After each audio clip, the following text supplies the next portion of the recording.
Hello out there, fellow exiles.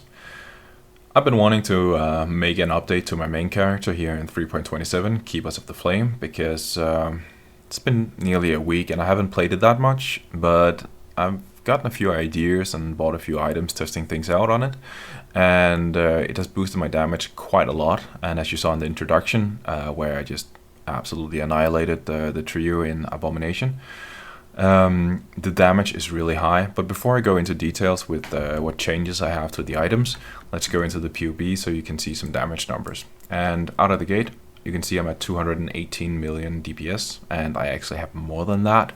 But let's address the main problem here first, which is the mess going on over here and me having too many passive points allocated. The reason for this is I am using a Foulborn Unnatural Instincts, which says unallocated small passive skills and radius grant nothing. So when I click these, you can see nothing happens to my numbers. But the second line says grants all bonuses of unallocated notable passive skills and radius, which is currently not supported in PoB. So when I click this, you can see that something changes. So in order to simulate the effect of the Foulborn Unnatural Instincts without having to type in everything manually, I just click these, and you can see I have only 122 points allocated, which fits with the level 99 character. So I do this, and then the gem is accounted for, and I call it a day instead of having to type in everything manually. So that is covered. For the configuration, I have nothing here in the custom modifiers. I use power charges. I think that is okay to check on. Without it, you can see I'm at close to 93% crit chance, and that is because I have 2 minimum power charges from my rings. And since I'm using Assassin's Mark, whenever I kill a marked enemy, I get a guaranteed power charge. You can see that in here. And that lasts for 20 seconds. And then cursed enemies have a 5% chance to grant a power charge when hit. And you can see my attack rate is 7 attacks per second. Shield Crush hits twice when overlapping waves on single targets. So odds are I will absolutely be getting at least 1 charge every 20 seconds. And that will keep the charge up. So that one is accounted for. Frenzy charges comes from the chest piece and on kill. Endurance charges comes when I block and when I kill things. And also I have Enduring Cry in order to guarantee them on boss fights. Then I am fortified. You can see I have Rage because I'm using Admiral's Arrogance. I am leeching. Then we get down here, number of nearby enemies. If I boost this up to more, you can see the damage goes up. But I just put it at 1 because I'm counting single targets. But just if we just say 3, like in the boss fight, you can see there's a lot of damage here already. Have you killed recently? There is a valid point that I might not always have this up, but I have it most of the time while farming. Have you been hit recently? You can see it's down to 228 effective hit pool. If I check this on, you can see it goes up, and that is because I have the Soul of Lunaris, which says reduced elemental damage taken if you've been hit recently. And then there's also the chance to avoid projectiles and projectiles which have changed already. So this is just some general value from this one. So the eHP is very substantial right now. The damage number could be higher if I didn't go with Mage Blood. You can see I have Mage Blood on my character, and then I boost my defensive with the flasks here. If I had stayed on Relocation and Armed Anguish, my damage would be higher, but I like the quality of life and I like the increased tankiness from Mage Blood. Yeah. Then melee distance to enemy, 1. Enemies at close range. Is the enemy bleeding?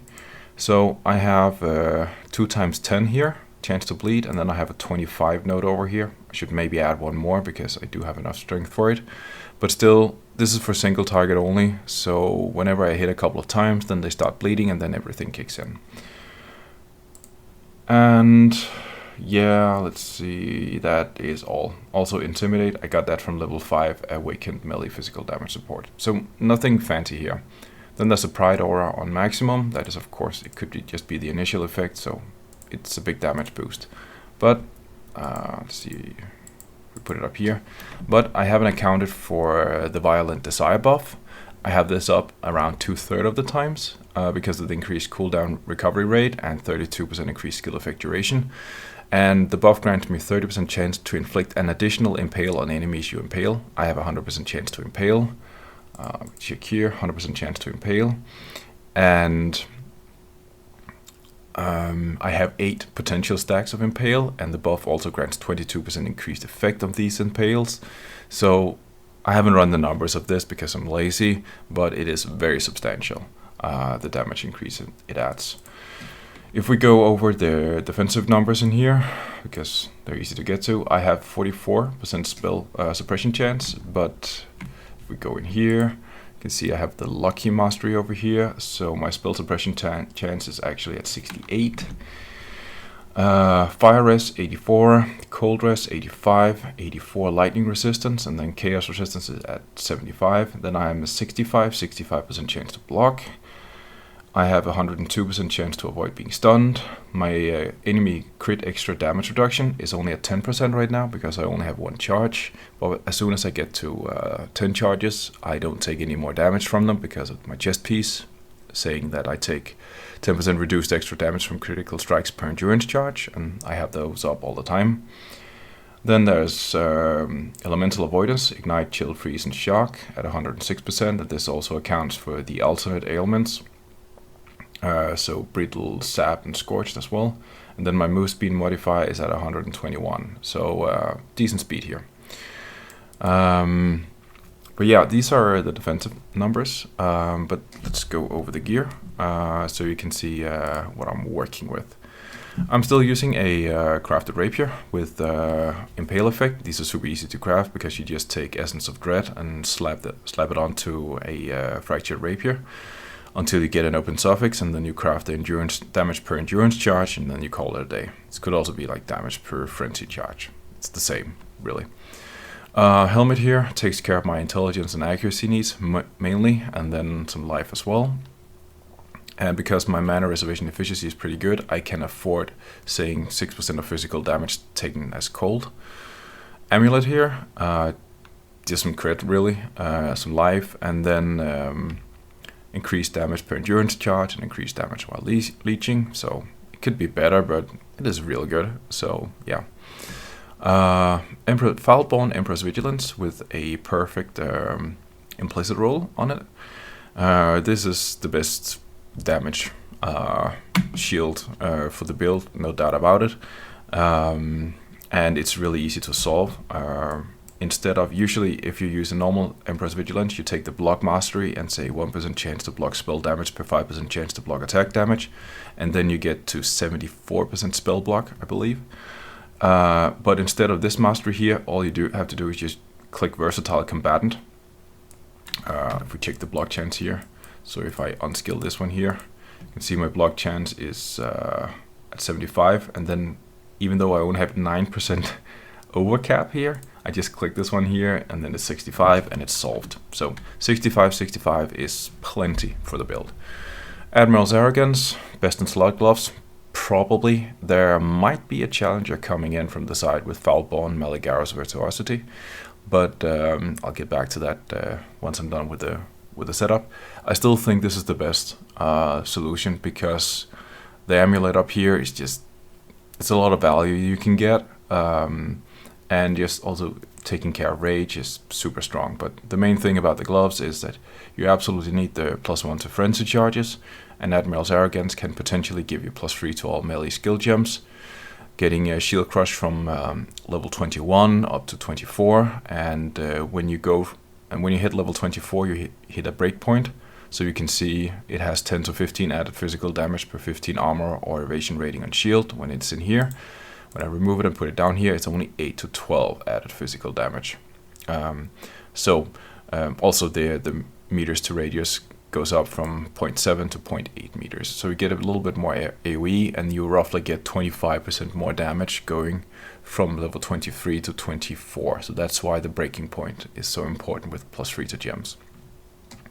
Then I have a Mage Blood here. It's absolutely not needed, but I just like the tankiness and the consistency that it gives me. And then I'm using Dark Ray Vectors, double corrupted with some suppression and some maximum life, because I mean I could get those and it's just nice to having. My chest piece here is a lot of life, some spell suppression, then the essence modifier, taking reduced extra damage from critical strikes per endurance charge. These are relatively easy to craft. All you do is you buy a fractured base it's important that you buy a fractured prefix, and then you spam horror essences until your suffixes are taken care of. If you get one good suffix, then you can craft another, and then you start working on the prefixes with Eldritch Anomalies and Exalted Orbs. If you get two really good suffixes, then you're really happy, and then you only have to go fishing for one good prefix. So I only have tier 3 increased armor and evasion rating on this one, but even though it's not perfect, you can see like it has so much defensive value, so it's a really good chest piece. And the most important modifier on the chest piece is that you gain 1 frenzy charge every 15 seconds, because without it you run out, and then you're just having a horrible time. Then I have a frenzy ring here, crafted with essences as well for the crit multi, and then I just fished for general value, and then it has +2 to medium power charges, which is why I have the 2 over here, and then I've mirrored it with Calandra's touch here. So that's the basic setup. I have a flask here with some extra charges, giving me immunity to bleed and corrupted blood, so whenever I can feel that my life is not recovering at a good pace, I just click this and things are solved. Increased critical strike chance with Onslaught, increased armor effect and some maximum lightning resistance, avoid being shocked during effect, with the cold res, and then avoid being stunned, and some max fire res. So that's the gear out here. If we look at the setup in here, you can see I have 3 large cluster jewels, and I have a lethal pride here. I've been using this since really early in the league. I haven't bothered getting a better one, so you can see some melee damage here, burning damage here, +1 to fortification stacks, crit multi, max fortification, crit multi, melee damage, rage on hit. So this is enough with you just need 1 point of rage on hit, and then Admiral's Arrogance will take care of the rest. And then I have some max fortification here and some melee crit chance down here. So really valuable, only like 1 blank spot, and then the fortification stacks could be better. But yeah, it's fine. Watcher's Eye, increased attack speed while affected by precision, 25% chance to impale enemies on hit while I'm using Pride, and then impales you inflict last 2 additional hits while using Pride. The last one is the most important thing on the Watcher's Eye, because impale is the main scaling vector here on the build. Then I have Seething Fury in order to go with Emperor's Vigilance. The large cluster here is Chaos Res. All tier 1 modifiers. This is the best you can get, really. So increased attack speed with physical skills, and then multiply that with 35% increased effect, so we get to 4% chance for each of these nodes, and it's just so much value. Similar amulet here, not much to talk about. Then I have a set of Forbidden Flame and Flesh, and these are actually giving me Brutal Fervor.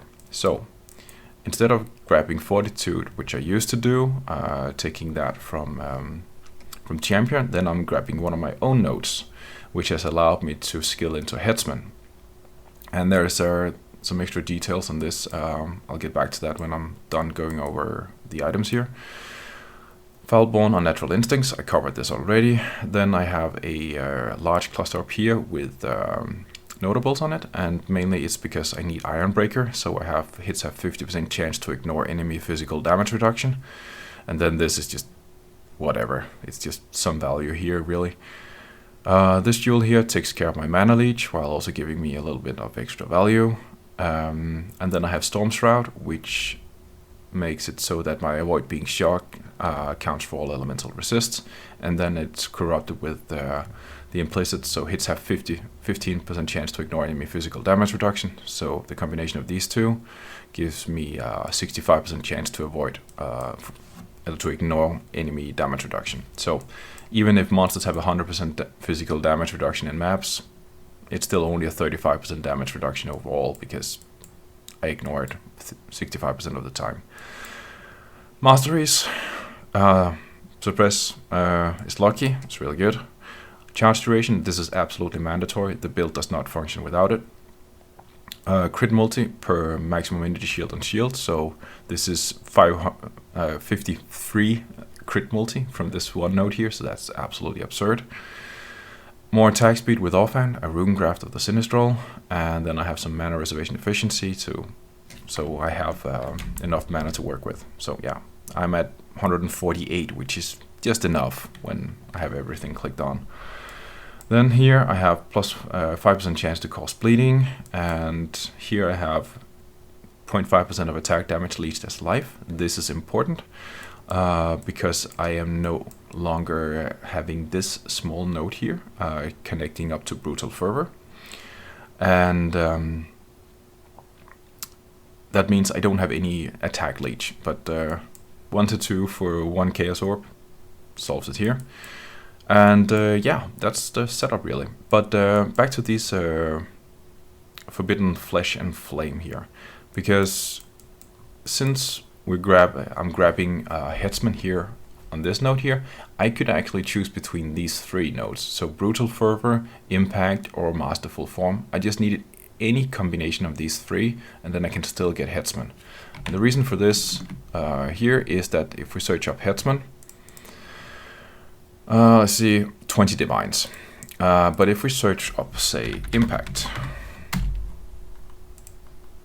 there's something weird going on when I'm recording this here.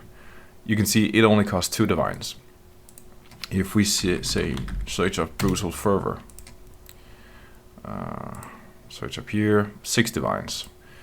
What is the last one? It's Masterful Form, and I'm searching this one only because these are the most costly of the jewels. You can see 4 divines. So the reason why I'm taking Brutal Fervor is this is the least impactful small node. This one has 10% increased area of effect, and I really want that. And there's some charge duration here, which is just some quality of life. So this was the least cost for me to do. So that's why I bought a Brutal Fervor, but you can buy any combination of these and still reach Headsman to get that super culling and also some extra movement speed. And then we get to these items here, because why am I showcasing this? Well, it is a huge loss of damage if you replace Admiral's Arrogance, but the modifier you can get on Foulborn Maligaris Virtuosity is absolutely nuts. Your action speed is at least 90% of base value. That means you are immune to petrification. You cannot be slowed down to more than 90% of your base value from delirium effects. Chill can also just slow you down to that. You cannot get petrified. Grasping vines and maps. So this modifier negates a ton of tier 17 or 17.5 maps. 16.5, sorry. And it's not a bad pair of gloves, but you of course still need the maximum frenzy charges. And I may have bought 100 of these in order to get a good corruption on it, and then other people started buying them up as well, so I'm sorry for the price increase in them. But what you would do is you still need the +3 to melee skill jumps, so I would do this and use Replica Dragonfang's Flight.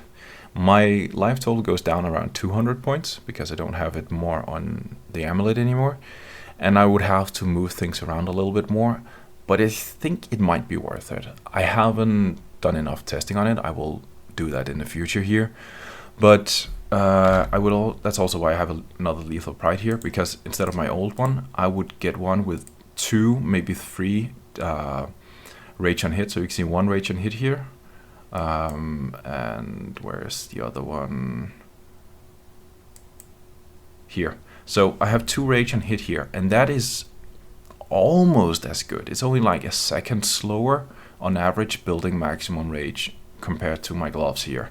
So as long as you're hitting stuff, then you can get by without Admiral's Arrogance, but you probably still want the Replica Dragonfang's Flight. It's a balance, and the reason why I'm really interested in this is that actually allows me to remove this flask here. Well, move the roll on it, and it also gives me back a dual socket, because now I don't have to use Storm Shroud anymore, because I don't care about being I cannot get frozen, so I don't care about that. If we look at my here, ignites, they don't really do that much, and they have 60% less duration on me, so I'm not really that scared of those either. Shocked could of course be a little bit annoying, but I have so much damage reduction, it's fine. Chilled is, they are just minimal effect because of the action speed. The maximum chill effect I can get is 10. Temp change only 10% slower rate on me. So I get a lot of freedom back into the build, and I think it might be worth it, because then you could get like, I don't know, extra movement speed or something here, or whatever you feel like you want to build it, lean into. So I'm curious on this. I might test it a little bit further. But so far I haven't had the time for it, but I just wanted to showcase the option for it, and it's a new toy, so it's nice and shiny. But yeah, that's the rundown of the character. There's not too much mapping showcased here, because, well, you can see that in the other videos on the channel. I just wanted to showcase the numbers, and also how you can try and be a little bit smart about how you solve these problems here, and try and see if you can get a bargain on trade or wherever you go to get your upgrades. But yeah, a lot of talking on my part, but thanks for sticking with me this long, and yeah, have a good one.